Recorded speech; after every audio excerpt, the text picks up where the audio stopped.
Até hoje a gente não sabe do corpo dele. Mas vocês tiveram uma investigação para saber quem foi que fez isso? Então, a polícia investigou. Eu sempre ia lá, a polícia sempre mandava, eu fui na delegacia, a polícia de homicídio lá de Belford Roxo investigou, mas nunca achava assim vestígio que era ele, não achava nada. Mas a gente ora a Deus e Deus vai esclarecendo as coisas, né?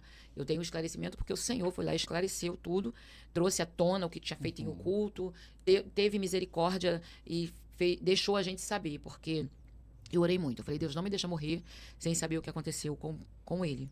Porque era motivo de zombaria. Muitas pessoas usaram isso para zombar, para rir, para debochar, para apontar, para criticar. Porque a forma que nós criamos o nosso filho foi... não queríamos que ele passasse o que nós passamos. Então, eu e meu esposo, a gente ponderava muito o que ia falar. É o que a maioria dos pais fazem, né?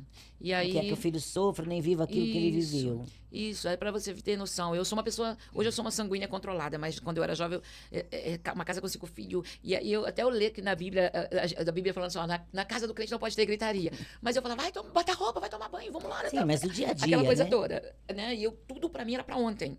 Muito agitada. Eu era uma pessoa que não dormia de noite, de tarde. Eu acordava muito cedo, dormia muito tarde. Eu queria ler, queria ter conhecimento das coisas. Então, assim, o tempo que eles estavam dormindo era o tempo que eu estava lendo. Era muito por dentro, muito agitada. A questão do chegar atrasada, nunca aceitei essas coisas. Então, isso dele ter sumido, isso também desestruturou. E algumas pessoas à nossa volta ficava questionando, mas o que houve? Por que Deus não fala nada? E aí eu fui orar a Deus, para Deus trazer à tona, esclarecer. Né? E eu tive um luto sufocado também, porque eu não sabia o que aconteceu.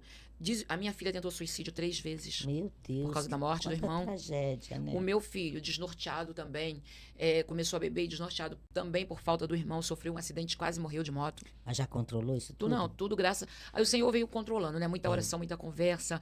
Hoje já está tudo controlado, mas na época, assim, foi para desestruturar mesmo.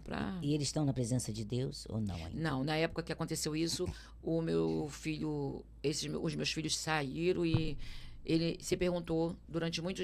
doía muito porque ele chegava e falava assim, mãe, a senhora criou a gente orando dentro de casa, a senhora criou a gente levando para a igreja, por que Deus deixou isso acontecer com o meu irmão?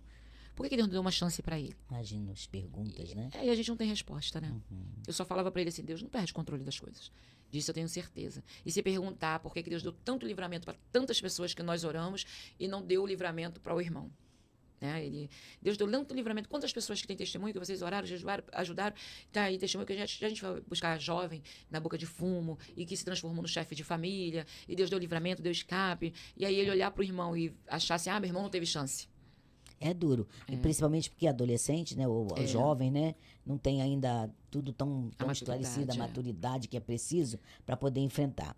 Por isso que precisa muito do Senhor Jesus, né? Esses momentos são momentos muito dolorosos e que quanto mais a pessoa está A coisa assim impressionante também, pastor, é que estar na presença de Deus não quer dizer, não significa que você não vai sofrer. Não. Que você não vai passar por certas situações, né? É verdade. O que acontece é que quando você tem Jesus, você tem mais direcionamento, tem mais entendimento, né? Ele te consola mais, né? E você tem força para resistir à tribulação.